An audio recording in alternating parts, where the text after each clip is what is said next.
This is That One Audition with Alyshia Ochse.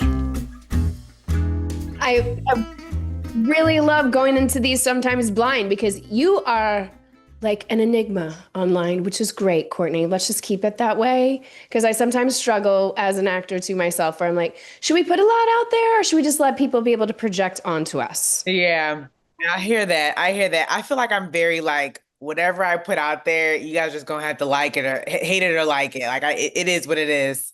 Well, that's what I get from your characters. So I want to get into, but I didn't know, like, where did you grow up? Did you go to school for acting? Like, where does this whole like seedling? Because girl, you hit the scene and you haven't stopped. So like my assistant, my team, everybody that works on this, we're like, can you please talk to her? Because we want to know like what yellow brick road did she all of a sudden find herself on?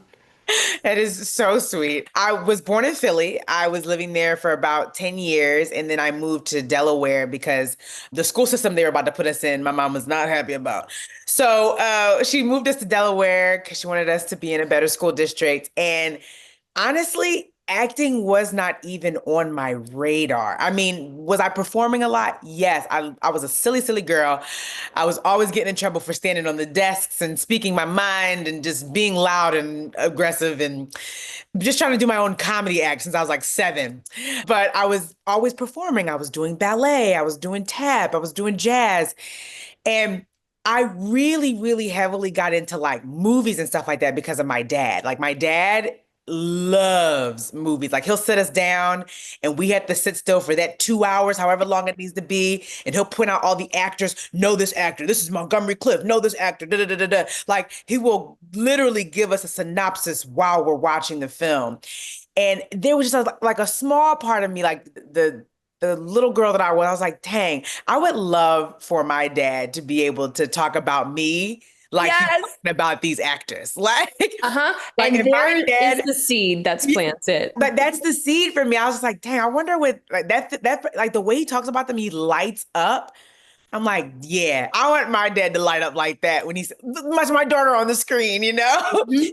But it just never crossed my mind that I could make it a career. Like I just like, it's a hobby. Like I love performing. I love doing little shows. Like we would do little shows for my family, like during Christmas, we'd do like little showcases and we'd do like a song and we'd rap it or we'd perform in some way.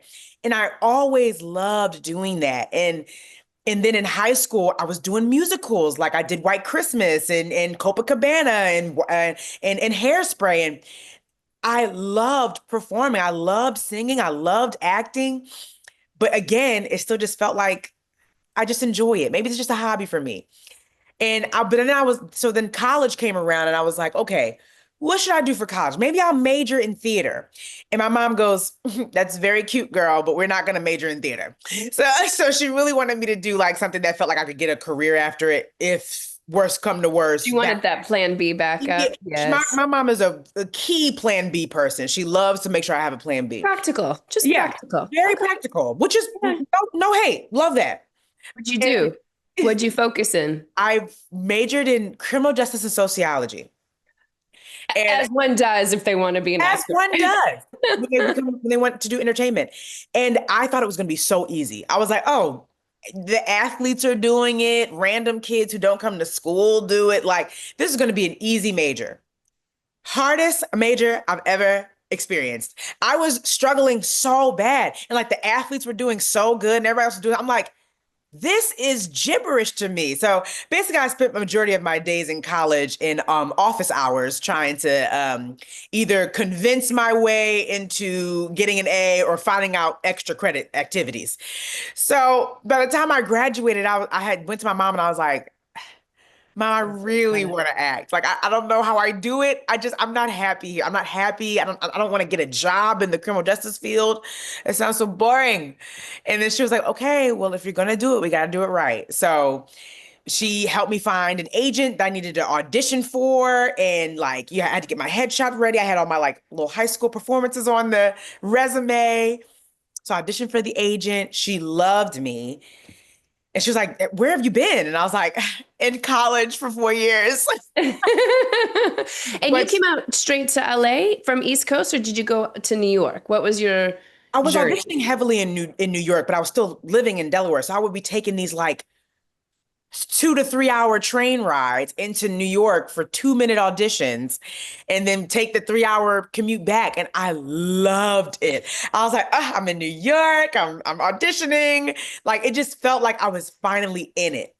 And I started See, thinking, that's the win too, because yeah, 25 years ago, when I had to sit to go to an audition in LA, you're driving for 45 minutes to 2 hours. yeah, Train ride, you can prep, you can yep. study people, you're ready to go. I did my makeup on the train. Yes. I was reading my script over again and talking to my agent every once in a while.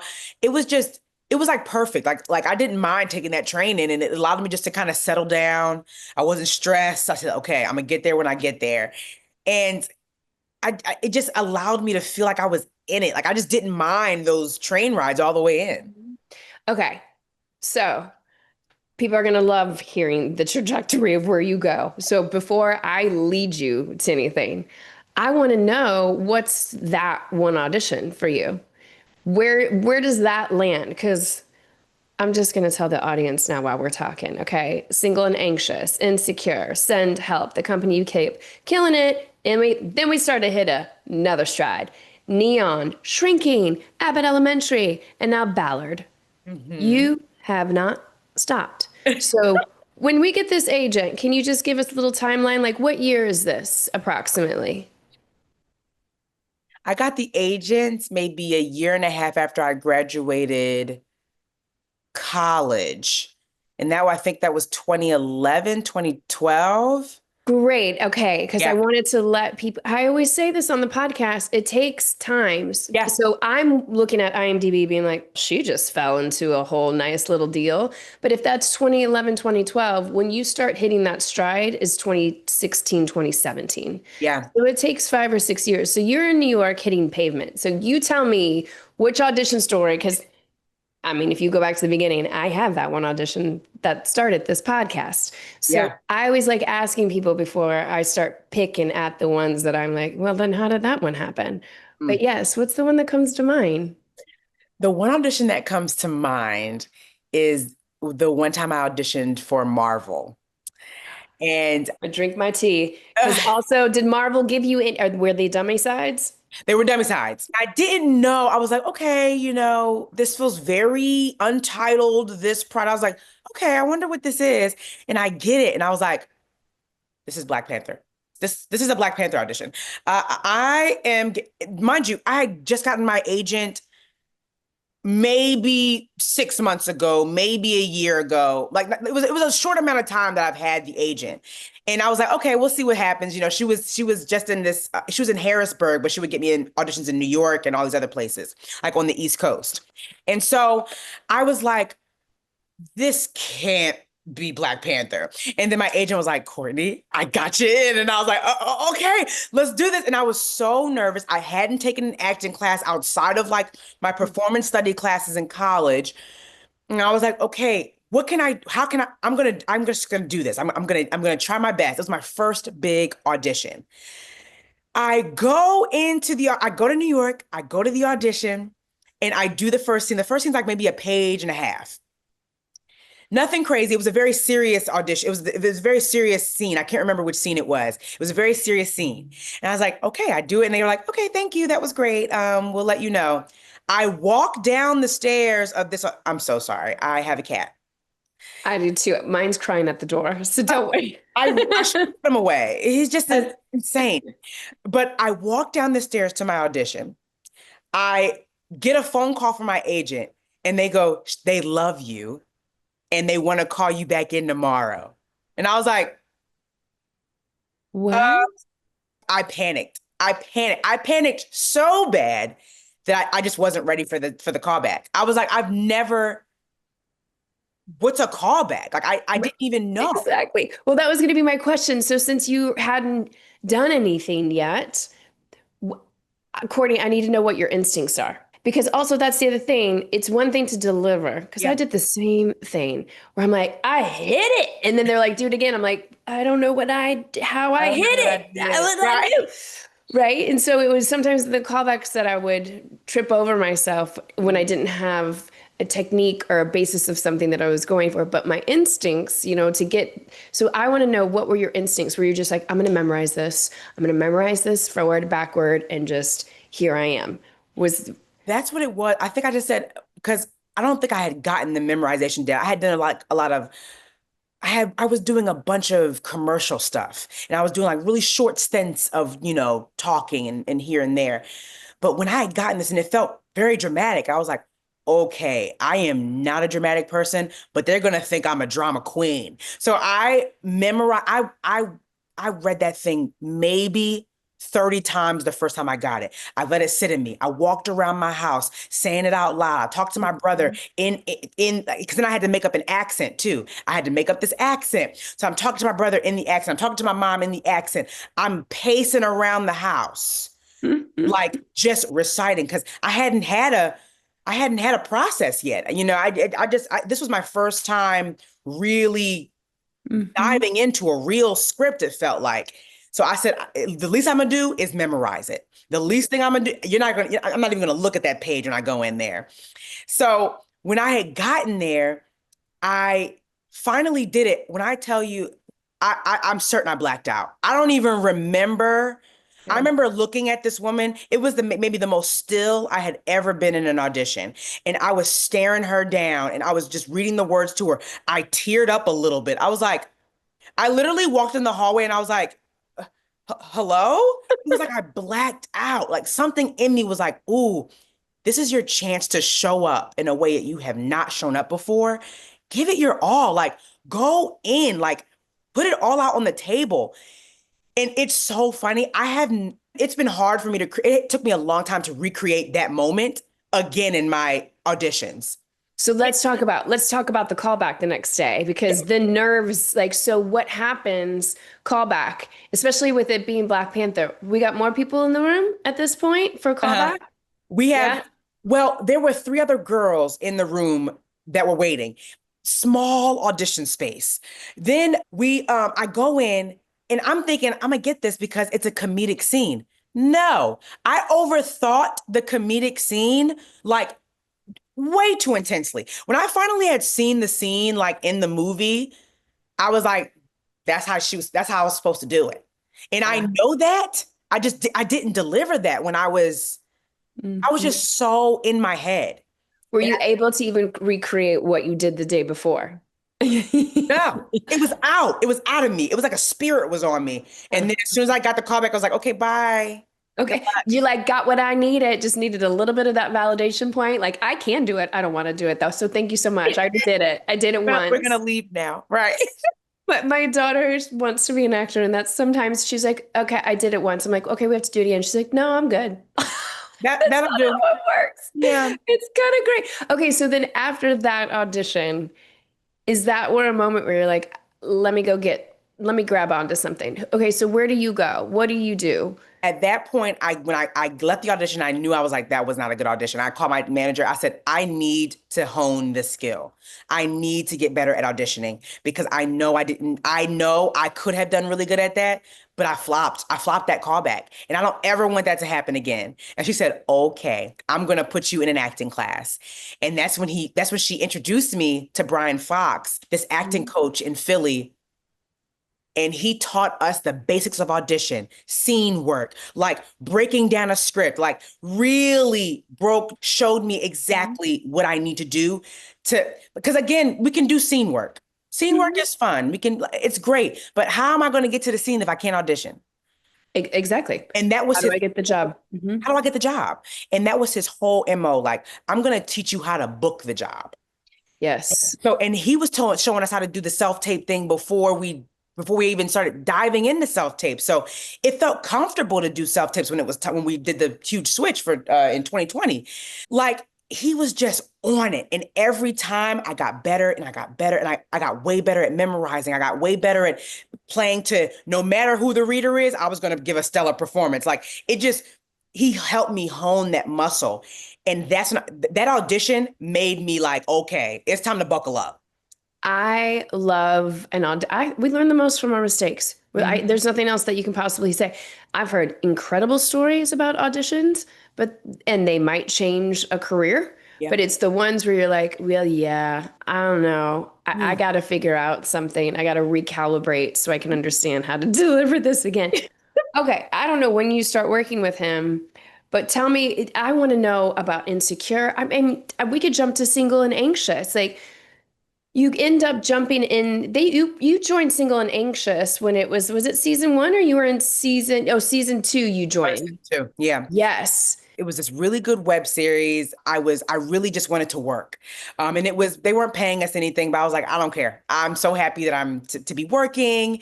And I just wanted to get the experience, see what it was like to be on a set and have a script and work with other actors. And I just wanted the experience.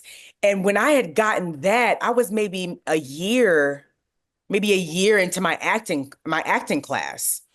And that's how I ended up actually getting my previous manager. She reached out to Single and Anxious because she saw a lot of my content online. And that was the best way to reach me because I was working heavily in Philly and going back and forth. And that was the way she reached me because I was in Single and Anxious. But So Single, then she comes on board because I wanted to start with Single and Anxious before I went to Insecure because something like Single and Anxious web series that Mhm. fits real good with Issa Rae because she came off of YouTube going into Insecure. So I was like, what an interesting trajectory Yeah. to get a practice to learn how to. I was assuming you guys were probably improvising with that too. Like a web series, we can be a lot more loose. I'm sure you had a structure, but we get a lot of Courtney. I think a lot of times actors, especially if they're new to start, it takes them a second to get back to who they are because they're Mhm. learning tools, right? You're in this like consciously unskilled place, meaning they're like, I know like there's tools, but I'm not quite sure how to do them. So let me just show myself. And then it's Yeah. once they learn the tools, it's like sometimes we lose the actor, the essence of the person while Yeah. we're trying to motorize through these beats. I don't feel like the stuff that I got to watch. I was like, no, I always get Courtney. I always get who you are. Layering on the tools was a strengthening kit. It didn't seem to have much of a buffering system, is what I'm. You know what helped though? You know how when you go to certain courses and they kind of give you like the methods and it feels more like a science like a studying class. I'm not good with class. I can't kind of comprehend the different like methods and this is how you use this one and this is the breathing exercise. And so when I was in my acting class with Brian, it wasn't he was focusing on method. He was just focusing on what worked specifically for you and what you need to do. It just completely changed class for me. It didn't make it feel like work. It made it feel like, oh, I'm just strengthening me. I just need Yeah. to strengthen who I am in front of the camera and feel confident in front of the camera. So it allowed me to kind of make strong choices and like maybe ad lib here and there because I'm a little comedic. So I can if I can Very comedic. Let me just set that straight. Let me just say, very. thank you. Uh-huh. I think I was just like, I was nervous to kind of step out of that comfort zone. But in my class, I was like, okay, I can ad lib a little bit and still serve the material without going off script and making it something new. And Mhm. that class helped me really tap into that. Like it's all me, just with some extra lines. Like it's all me, just with some extra lines. Uh-huh. You make it work for you. I think the Yeah. best teachers, that's what they're doing, is they're helping you continue deepening the carving that you're already doing versus, the gurus that kind of like keep the method withheld. And you're like, I need you to be able to do this audition. I don't know what I'm doing. I really like a good coach that just pushes you further down the lane or gives you permission, Yeah, essentially like gives you the permission.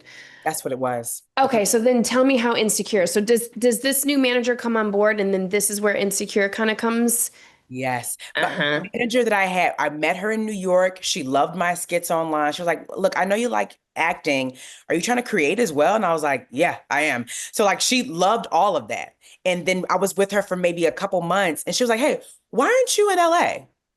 And I was like, well, I don't know. I was just going to auditions in New York and da da da. Da. She was like, well, think about it. You should probably move to LA. There's a lot more opportunities there, and I think you'd kill there. And I was like, okay. And I was so nervous about it. I was like, I don't know, girl. It seems like too much. I was so nervous, but I was like, you have nothing to lose. Like, just do it. So I moved to LA. I had done the transfer. I'd shipped my car. I'd done the one-way ticket. I was staying with my aunt all the way in East California, like Mira Loma, close to Rancho Cucamonga. And I was traveling that 3 hours with traffic in for auditions. It's Ooh, rough. it's a different type of, like I just said at the beginning, right? Like the 3 hours on a train versus the 3 hours in the car. You can't study. You can't You can't study study. thing. I'm stressed. I'm about to cry. I'm hot. I'm frustrated. I'm all the things in this car. So the auditions were feeling like they were coming in, but I was just like, I'm so stressed coming to see these auditions. And I find like 3 months into auditioning heavily while in LA, my manager sends me a next day audition for Insecure. And I was like, whoa. She said, can you be in Manhattan Beach tomorrow at this time? I said, yes. Lied to my manager, said I was sick, won't be in. And I was in Manhattan Beach. I drove there. I was so nervous, but I was like, I got this. It's going to be fine. The audition was so small. Like, the, Okay, that was going to be my question. Was it a co-star that then they built upon? Did you know it was 8 episodes? It was God, a I love these. co-star. Yeah, it was a co-star. The audition was half a page. Half a page. Hardest auditions. I think they're still the hardest They're so auditions. hard. I was like, Yep. okay, how can I make this me? And so I said, I'm going to lean into these ad libs. So like one of the lines that I had auditioned was like basically her saying, hey, can you take this table chair? Can you take this table away? We actually don't need it. I'm like, my line was, oh, okay, I'll take that for you. But then I pretend like I have a headset on and I go, table leg secured. And then I go like that. And I do that in the audition. And like they literally went, okay. And then I continue to do and I add little ad libs here and there. I'm pretending like I'm talking on a walkie. I made that character so serious. That was her number one job, to be Issa's assistant. And when I finished it, they were like, can, can, You can we do that one more time and keep the ad libs? Maybe even have a little more fun if you'd like. So I did, and I did it again, and I added a little more something else, but still served the material. It was 6 lines, maybe. And then at Where the did you get that idea? Okay, because I have to stop you because everybody listening is gonna be like, wait, what? Again, the type of show that Insecure is, yeah, knowing the background where it came in, because I think it's really smart to know when you can do that, right? Because there's some yeah, auditions that are going to be like, what are you doing? Beautiful show to do that on. yeah, Again, still in story, but you just created so much more life. I always say when I'm coaching too, like if it's a mailman scene where he's like, hey, Alyshia, how's your day today? Whatever, carrying on. That mailman has a life. He might have been late to work that day. He might be going through a divorce. It's like a lot of people service these transitional characters as just that. yeah. Where's that rest of the life? You gave her so much more life as the assistant. I had to know what was written and not written. So where did this idea out of your beautiful mind come from to make it her so serious and put in a headpiece? Who were you checking in with? Was it? In my head, I was like, okay, there's obviously a team of people. This is a huge event. There's got Mhm. to be more than just me here. There's no way we're just running this huge event in Leimert Park. Like, there's just no way. So I know if I was an assistant and I'm trying to intern, she's building this community. Like, I Mhm. want her to put me onto other things. So I'm going to be the top flight assistant. Okay. And how can I be the top flight assistant? So I was just like, she's on it. She's got the headpiece in. That headpiece doesn't come off. It's basically sewn to her head. And what better way to be like, I can handle things too, Issa, because I got the team in check. So Mhm. I was doing all this work with this audition. I was thinking the thoughts. I was like, okay, yes, she's talking to Issa, but she's helping run this thing with her. I'm Mhm. also top dog as well. Like I'm her head Yes. person and she doesn't have to worry about anything. How can I make sure she doesn't have to worry about anything? And I tried to find funny ways to do that. I was like, maybe I'm talking to people on the side, like, hey, like I was like, step back, Issa needs space, or like I was going to do things like that, but I was like, no, that's too much. That might be too silly. I was just trying things. I would show Mhm. them to my coach. I would like, what do you think of this? And I was just trying different things. But when I wanted something short and concise. When I did the headpiece, I said the ear thing, and I looked away from everybody, like as if I was trying to be discreet. And that short and concise, funny moment, I try to get as many of those as possible because I don't want to overdo it. Mhm. And as soon as I can find the one that sounds so like it slides in, doesn't interact with anybody else's line, doesn't interrupt anybody, I just like, that's going to be the one I use. Magic. Yeah. They loved it. They Loved it. did they hire you before you even got to the car again? No, wanna- I had to wait a week for this one because there were so many girls in that waiting room. Like, and it's so funny because I had my faux locks in and I was like, okay, I go into the room. Everybody looks exactly like me. I'm like, okay, it's 20 of us auditioning for this 6-line, 3 lines each paragraph situation. Let's do it. And I just was like, I'm having so much fun. I had so much fun in that room. I didn't feel nervous. I felt like I get Because you to had a audition. mission, you knew what you needed to do. And I Yeah. think the other thing that's good for actors to hear is you auditioned all of that the night before. You had 24 hours to turn this around, but you sat and I even heard you say you worked with your coach, right? So Yeah. you're like trying things out Yeah. to see what lands, what doesn't land, because sometimes we just can't do this in a vacuum, especially comedy. I just think working with a coach, if you're showing up and doing the work, the coach again is just going to dial it up for you, Yeah. or help you have a basis of another opinion that's right there, saying like, why don't you try this, like you're playing a volleyball game at this point, you're hitting the ball back and forth versus just throwing it out into the void. Okay, so a week later they call you. Yeah. You do your first episode. Now are they calling you week to week to week, or they kind of let you know at a certain point? They had called me. They said, okay, so for this season, we're thinking like 1 or 2 episodes. And I was like, okay. And then I think we did the first episode and it went well. Gosh, I had so much fun that day. And they had called me again late because that big episode that we did was the full A full ballroom, whatever you guys were all in. I can't remember. yeah, we were there for a week.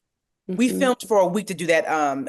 The block party. There we go. We filmed for a week to do the block party, and they liked me on set. I wasn't, I was very like here. I was here to work. I was helping with the ad-libs. I was stepping in when I needed to, and then when I found out I was able to get 3 episodes, I was like, okay, like let's do it. Like of course I'm available. And I was just a co-star at the time, and I was in there every sprinkling here and there. But because the character was so well received when it came out, and I think just because Issa believed in me and the team Mhm. really liked me, they were like, okay, we're gonna bring you back for the final season, but we're just gonna pay you as a series regular, but have you in every other episode. So I wasn't in every episode, but they wanted to take care of me. So they basically paid me as a series regular. Courtney Taylor, what? You don't hear stuff like this I as your know. first big major job. I thought I was dreaming. I was like, no, there's Yellow no. brick road, yellow brick road. Yeah. Yellow brick road. And you know what? Actually, that just I love Issa Rae so much. I love the stuff that she does, but also it's one thing to pave the way. It's another thing to turn around and pull people with you. And that's what I think great creators, producers, storytellers do in this business is like, That should be the goal. Like I if you, think yeah. And the she goal. also spotted something in you, She obviously, did. She did. because you spotted, you got it. She had the thing. Yeah. It I'm was gonna, catapult yeah, for me. she did. Okay, so The TV and film landscape, it's constantly changing, but traditional actor training has largely remained the same. It's focused on a theater model whose main goal is to help you stretch the expression of your instrument.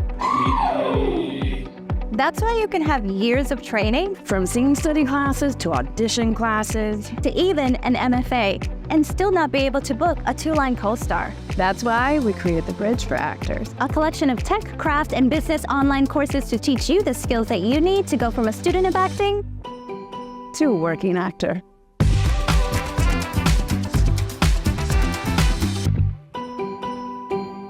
for time's sake, because I'm so excited about some of these, I don't even know where to go next. Abbott Elementary. My daughter and I watch this every single week. I want to know about Abbott because it's the show. It's the show to get on if you want to do comedy. It's the show to get on. I want to know about shrinking. What came first? Abbott came first, right? Abbott came first. Abbott came first because Quinta saw me at the season 5 premiere of Insecure. And she said, Courtney, I love your work. It's so good. I love your Instagram. You're so fun on there. I said, oh, thank you, Quinta. Thank you. Like, you're so great. And we exchanged information and we just got to know each other at the premiere just for a brief moment. And then, we follow each other online, here or there, little comments here and there. Then Abbott came out, first season done. Last episode comes out. They do a little season finale party. I go to the season finale party. I see Quinta. She said, oh, Courtney, did you get my DM? And I was like, I don't think I did. What did you want to tell me, girl? She goes, well, I'm creating a character next season. I really want I really want Janine to have a good friend. And she doesn't have a friend yet, and I really want her to have a friend. I would love for you to be her friend in season 2. And I was like, what? Mic drop from both of us. What? And she said, only if you're available. I said, Quinta, yes, yes, I'm available. And that was my first ever, like, straight to offer a role, like. Which is coming off. I know you did a couple of things. You did send help, basically. I did. I auditioned for that. But for Insecure to be coming out, like, that's kind of, God, I love this.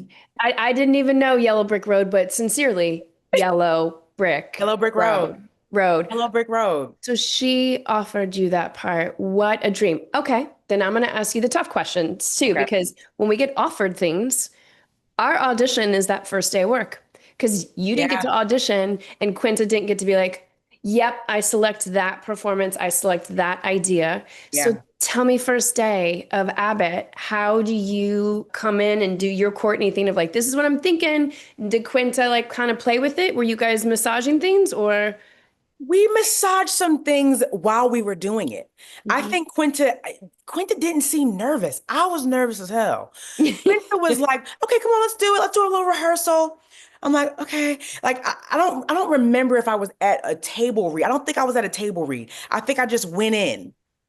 Yeah, I don't remember being at a table read. So I just went into the scene. I'm in the classroom. This is the Halloween episode. First time I'm ever seeing on this set. And so we do the rehearsal and we talking about it and one of the other characters come in and her name is Nate. She looks so beautiful. She's one of the most beautiful one I've ever seen.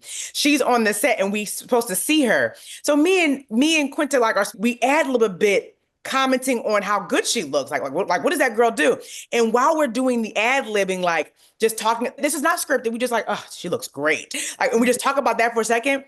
It kind of eased me in. I said, okay, this also feels like a set where you can have a little fun and ad lib a bit and still serve the material, but they're giving you a little freedom, which I expected, but it was nice to have that confirmation during the rehearsal.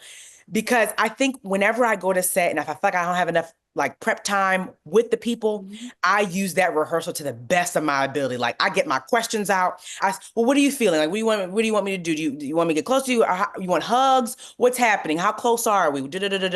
So it was good to be able to do that during the rehearsal time because then she was fully fleshed out at that point.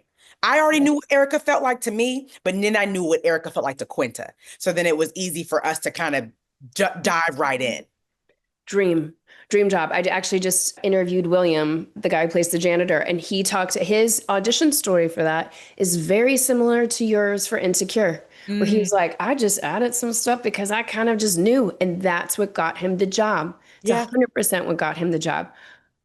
I mean, let's just see where the rest of these sparkly stars go. Okay, Shrinking, one of my absolute favorites. When this comes in, is this also meant to be a recur from the initial audition?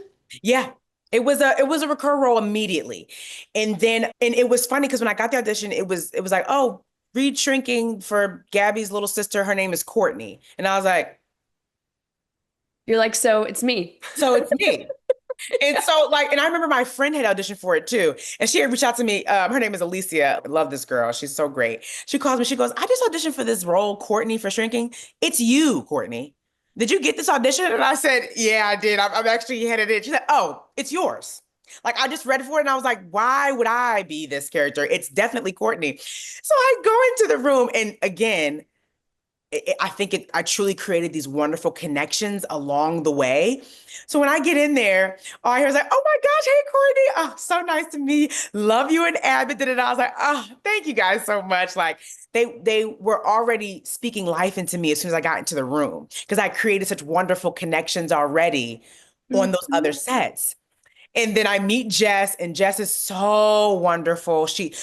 I was able to ad lib a bit there too. Like we poked fun at the height difference, and that made sense because yes, I would be pissed that my sister's so tall and I'm so short. And like we just had so much fun in the room, and it just was it felt so natural.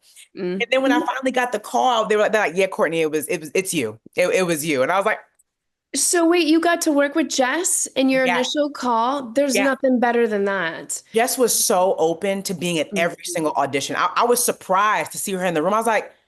She was like, I just wanted to be at all of them. And I was like, but the chemistry, I mean, that's so smart. And I was so glad you talked about the height difference because that's what I was like, talk about juxtaposition, especially in comedy. And like, you and Jess have similar energies. So it was great for sisters, but then how do you build in juxtaposition? You get it physically, just right there, just right there. It was right there. When I walked in, she was like, oh my God, you're so short. This is perfect. I was like, all right. And I went like that.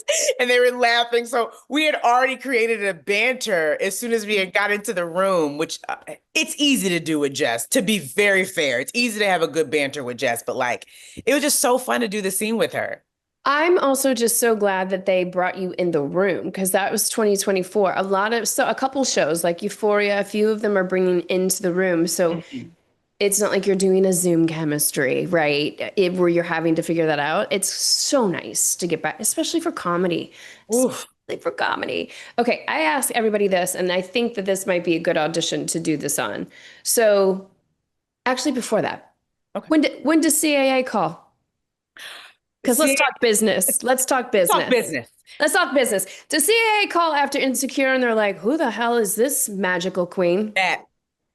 Yep. They said, who are you? And that's when I got the call.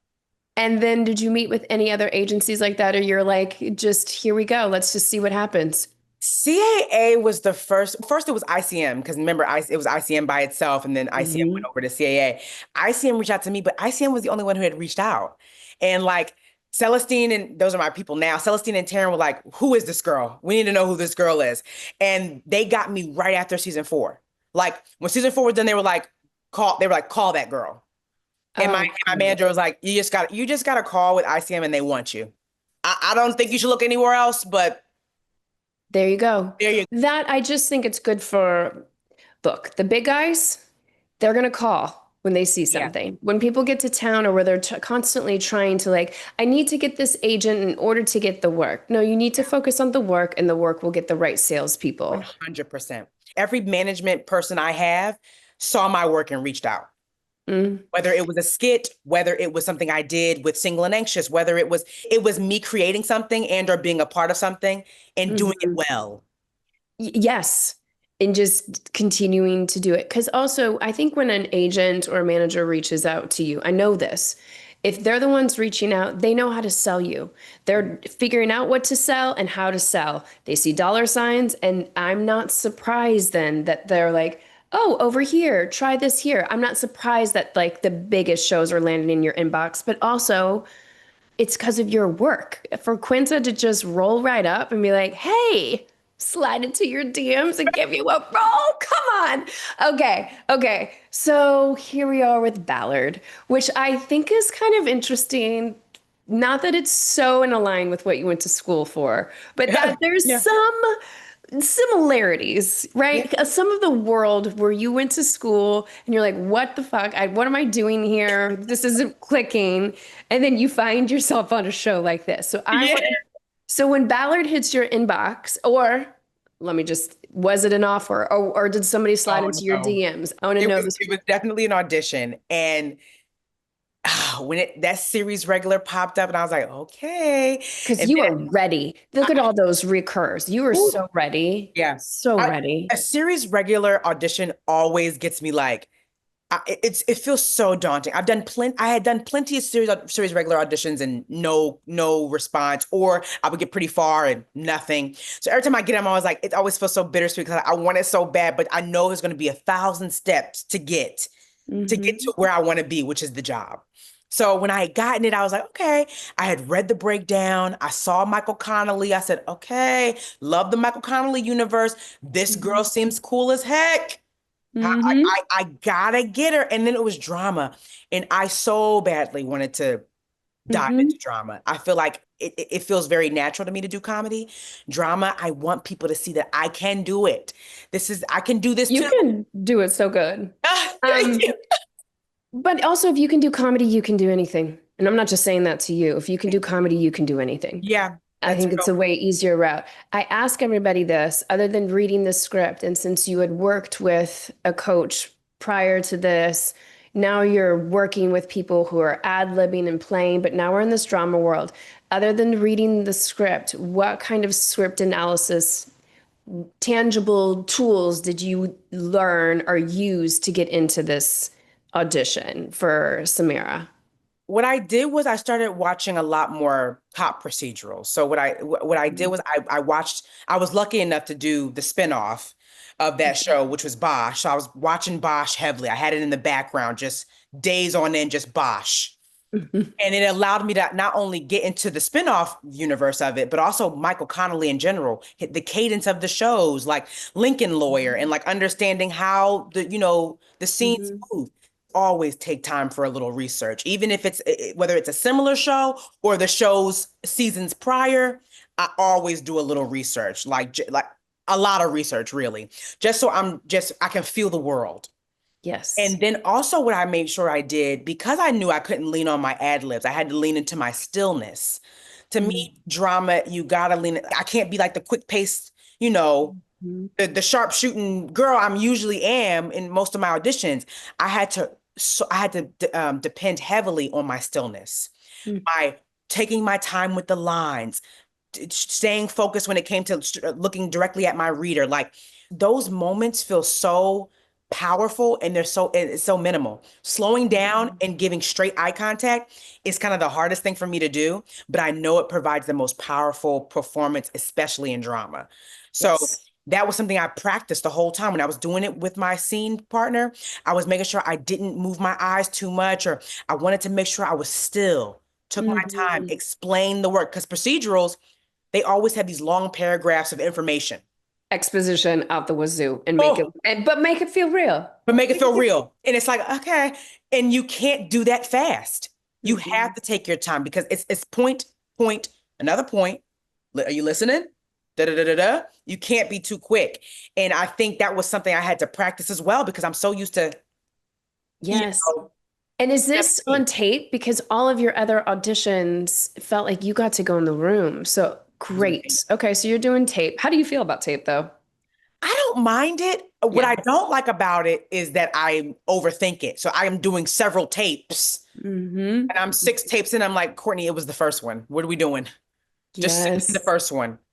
And it usually is the first or second one. Like, I think they give us too much power with the song tape. I just want to. I know. I tape rehearsal, and usually it's the rehearsal that I end up sending, because we discover something and then we're chasing. Unless you're giving yourself something as a direction that's totally different. Otherwise, you're in decision dysmorphia, where you're like, okay, I liked line 2 here, line 6 over here. But I like the top here and the end at this one, and it's too much. So I think that's what I don't like about tapes. I love being in the room, because I also love the fact that when I'm in the room, you give me my note and you can see in real time me adjust. Yes. And that's a skill, like being able to take the note. Yeah. And also when you're in the room, if you do 3 or 4 takes, if the producers are sitting there, or the decision makers are sitting there, they can actually be like, well, I really liked the version of the top of 2. I liked what she did in the bottom of 3. I know I can edit a dream, but when we're sending off the tape, we don't get to show them all of that. So sometimes we really have to. Yeah. How did you decide what it was? The first tape? Is that what you ended up sending? It was maybe the second one. I'll give myself saying it was the second one, because I was going to do it again. And my girl who I was reading with, she was like, Courtney, that's the one. Let's not overthink this. I said, oh, okay. because that one had the long paragraph. And in my head, I'm like, I got to get this paragraph right. But I think it was me thinking the thoughts and kind of taking my time and looking and like, in doing that, that it made it feel very natural during the paragraph that I did it. And they called me in for a callback. Okay, good. So you got to go into the room. I got to go into the room. I went to into the room the second and third time I read for it. So the second time I go into the room and mind you, it's cooking in this room. It's so hot. I'm sweating, but I didn't let it deter me. I'm doing the scene. I come in, I cross my arms. I'm looking Richard. That's the casting director at the time. I'm looking him dead in his eye, doing the scene. Da, da, da, da, da. They give me an adjustment. I do the adjustment. I do it again. I think I did it 3 times. And I love a note. I love a note in the audition. That means that they like me enough to see more of me. They're not pushing me out the room. Like whenever. And what kind of notes were you getting on Samira? What kind of notes was Richard giving you? Do you remember? I think there were moments after I did my first take, they were like, okay, we love that. Can you slow it down just a little more? Like, that's what I was wondering. A little more. And I was like, because I can do that. But I always think like my slow is different from everybody else's slow. Like, I think I'm talking slow right now, but I know you probably like, she is speaking fast. I mean, yes, but how great. It's energetic. And that's what works so good for comedy. Yeah. But then for drama, it's funny when you say slow it down. When I say it to anybody, the audition I did this morning, I was like, hold on, let me slow this down. But it doesn't feel that way for us. That's why I never ask an actor or even myself, how did that feel? What do you know? You don't know. You're in a different zone writing. Like, what'd you discover, right? Okay, so one note was to slow it down. What was another note? And then the other note that I ended up getting, I think they wanted to see because I was doing it so like, it was the tone I had. The tone I had felt a little too light or was it too, no, it was too heavy. It was too heavy. They thought I was being a little too mean and aggressive to her. So I was like, oh, okay, I can chill. I can back off a bit because I'm not frustrated with her. I'm frustrated with the case. And I was like, oh, okay, I can do that. I can focus more the aggressive energy on how frustrated I am with the case. And it was just me taking the reins off a bit, some of the intensity, but I was still able to slow down and like really tell this story and like, yeah, that's what I'm saying. Like it was allowing me to actually connect with her, even though I was like still kind of iffy with her. Because everything hangs on your guys' dynamic and relationship. Yes. Exactly. So, okay. So this third one, you go in, is that a chemistry test with Maggie? That's a chemistry test with Maggie. And I don't think I knew that. Well, yes, I did. I knew it because my agent reached out to me. She said, okay, so you're going to be with Maggie in this one. And she said, and I want you to go in, Courtney, be you. I know you know how to handle certain situations. Maggie is a breath of fresh air. She's very down to earth. She was just giving me a little Maggie 101. Okay. And I was like, okay.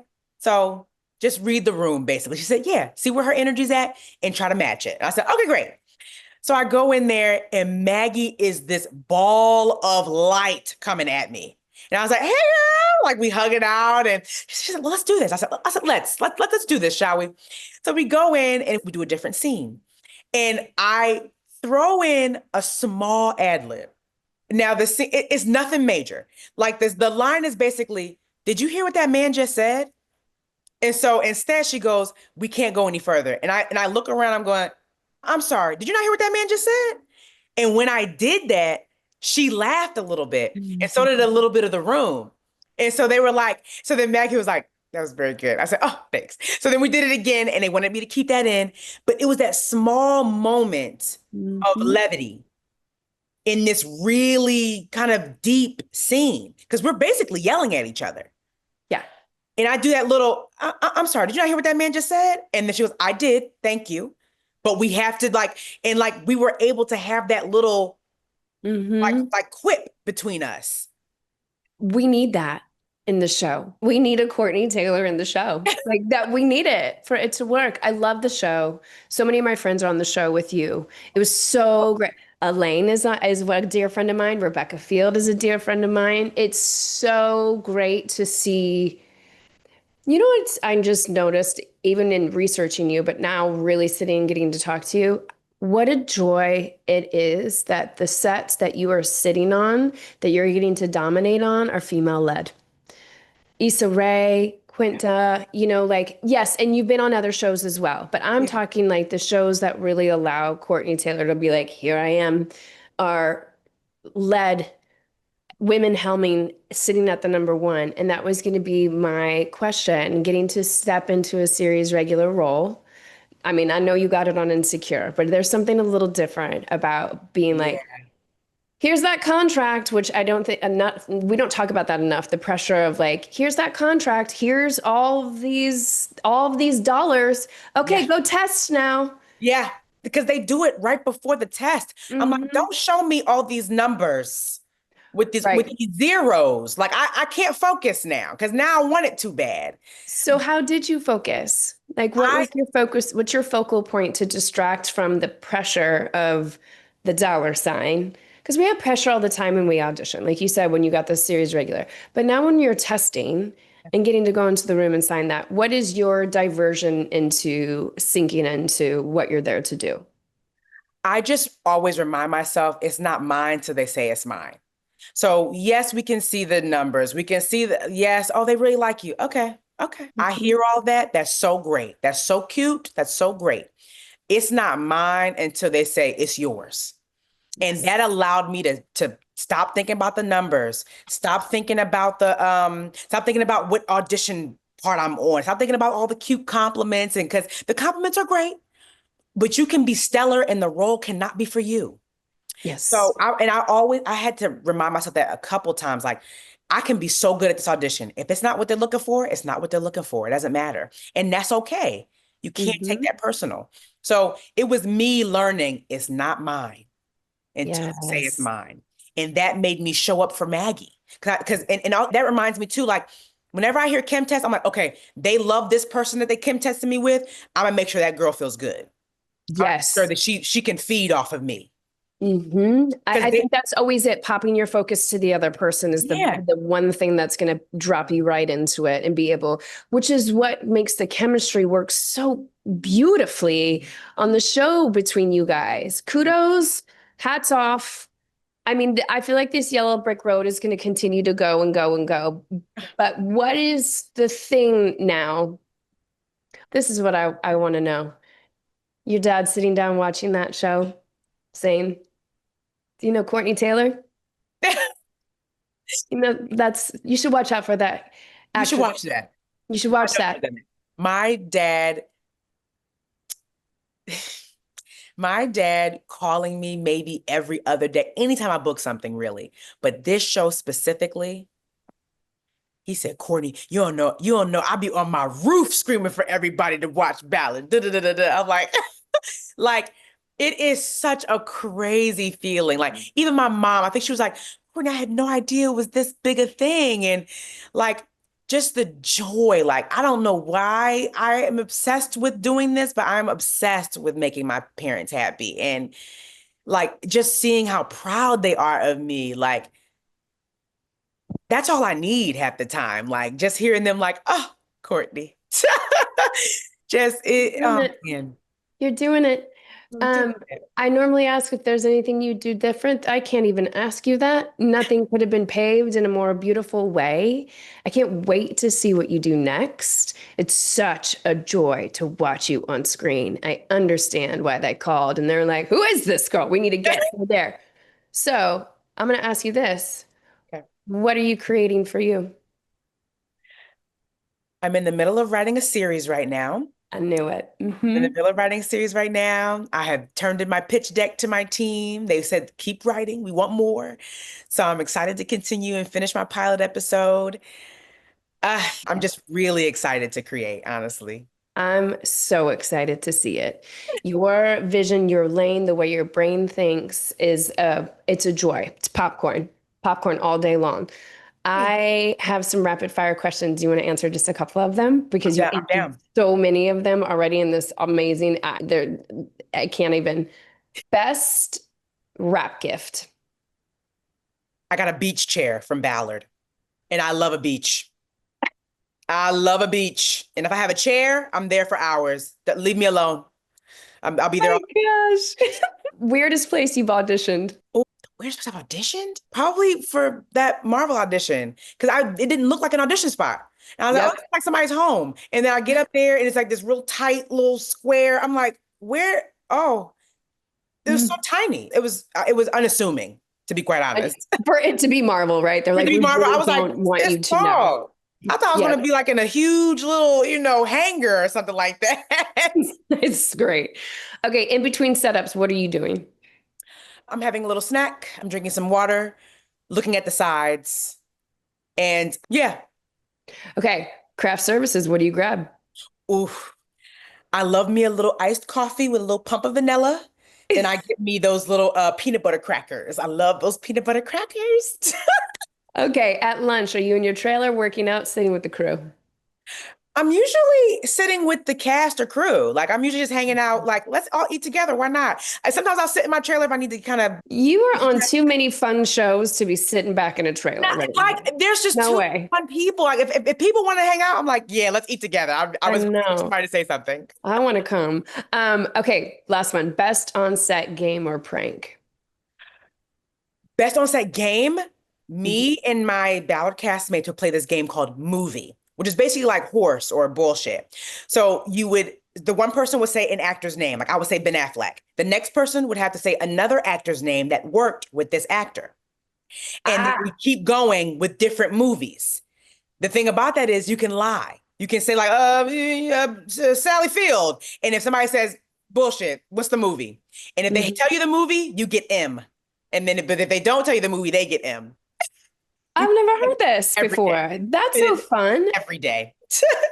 I feel like you're going to have a good one for this. Audition song music or audition superstitions. Like, do you listen to music before? Are you listening to music before you drop into these roles? I don't. You know what it is? If you look behind me, this is like my YouTube jazz. Yes. I don't know, YouTube jazz all day, every day. And before my audition, I just let it play while I'm listening, while I'm reading my thing. I just feel like I recognize I feel like I recognize the words better, just having a little jazz music playing in the background. A little something, yes. A little something to ease me. It eases me before my audition. And I just feel like it comforts me before I get on. So yeah, a little jazz. Okay, this is the worst thing to ask you. Favorite actor you've worked with? Picking your favorite kids. I know. I don't have a favorite, but if I were I love them all. Yes. If I were to choose, I would have to say Quinta. I think mostly because I spent a lot more time with her and I felt more comfortable because I was not so green. Hanging out with Quinta and spending time with her is so much fun on that set. Like it is so anybody that slides into your DM is going to be worth it. Let me just say. Can I just say that? It's a good time. It's a good time. You're absolutely a joy. Where can everybody follow along with you so they can watch all your skits and stuff? Your Instagram handle, please. My Instagram handle is This Is Courtney Taylor. It's the same on TikTok as well. Amazing. Watch me on Ballard. Watch on Ballard. Video. Go back and watch Shrinking. Go back and watch Abbott. Go watch Insecure. I was dying. I was just having a ball. Thank you for doing this. May the like road continue to be like yellow and sparkly. Like what a journey. What a journey you've had. Thank you. Thanks for doing this.